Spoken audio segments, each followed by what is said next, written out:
Everyone, আজকে চলে গিয়েছিলাম কাঁচা বাজারে।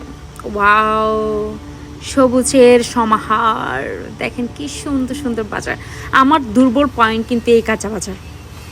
আপনি যদি কোনো মেয়েকে জিজ্ঞেস করেন যে তোমাকে আমি আজকে সারাদিন ঘুরতে নিয়ে যাব, তুমি কোথায় যাবা, আমি জানি না কোন আপুরা কোথায় কোথায় ঘুরতে যাবে বলে, কিন্তু আমি তো চোখ বন্ধ করেই বলে দিব যে আমাকে কাঁচা বাজারে নিয়ে যান। আমার কাঁচা বাজারে গেলেই আমার মন শান্তি হয়ে যায়। যদি এত সাজানো গুছানো এত সবুজের সমাহার যদি কাঁচা বাজার দেখি তাহলে তো কথাই নাই। মনটা চাই ইচ্ছা মতো বস্তা নিয়ে গিয়ে 2-4-10 বস্তা কাঁচা বাজার করে নিয়ে আসি। যদিও বা আমি আজকে এত বেশি বাজার করিনি, কতটুকু বাজার করেছি কি কি কিনেছি আপনাদের সাথে শেয়ার করব।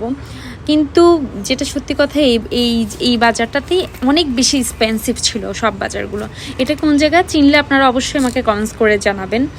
আর এখান থেকে অল্প একটু শুকনো বাজার নিয়ে নিয়েছি, দুধ চিনি পাউডার নিয়ে। হচ্ছে আমি বাজারে যাব আর আসার পথে মানে ফাস্টফুড খাবো না, এটা কিন্তু হয় না। 2টা সামোসা নিয়ে নিয়েছি 20 টাকা দিয়ে। আমার সামোসাগুলো অনেক রিজনেবল প্রাইসে পাইছি। 2টা সমোসা খাইতে খাইতে চলে আসতেছি, আর হচ্ছে একটু একটু খাচ্ছি আর রিক্সায় চড়তেছি। আমার সবচেয়ে শান্তির জায়গা হচ্ছে এটা। আমার মন খারাপ হলেই আমি বাজারে চলে যাই আর ঢং করে করে সমোসা খাচ্ছি।